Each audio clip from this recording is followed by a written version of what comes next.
Sir, wala daw kayong power pero in the end nga ang sabi ng Supreme Court may poder ang estado. Can you please identify po saan kayo humuhugot ng poder dito para ho obligahin ang mga oil companies at mga retail outlets na i-unbundle po ang kanilang presyuhan? Siyempre, ang DOE, the authority, was the responsibility to give permit, ganyan po. So ganun din po, kung we can give permits, we can look at how they are operating also. Paano po nagkakaroon ng presyo to protect the interest. Sabi ko nga po, nung pumasok ako sa DOE, how are we going to govern at DOE? We will look at it from the point of view of the consumers, of the people, the public. So yun ang uno-uno natin. Gusto natin mapakita, ano ba yung detalye na yan? So may authority naman talaga. Kaya lang po, doon sa ICIRA law, sinasabi nga lang po, pribado, lahat pribado, doon sila umiikot.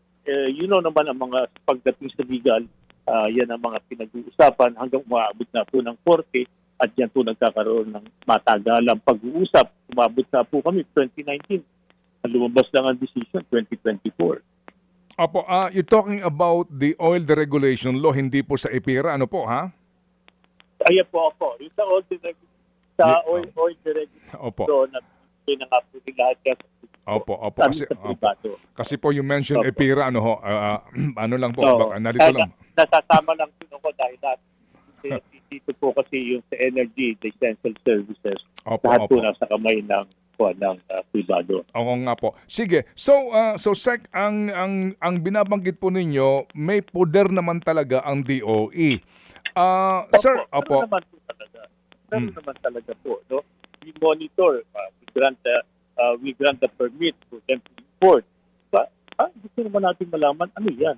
Ano po yung umaabot sa pump price? Oil deregulation law, bakit pare-pareho? Ganun din po ang tanong po ng mga tao. Paano po natin masasagot as an authority? Paano po natin masasagot itong publiko nagtatanong? Bakit pare-pareho sila ng presyo? Ano po ba ang composition yan? Paano po natin sasagutin yun?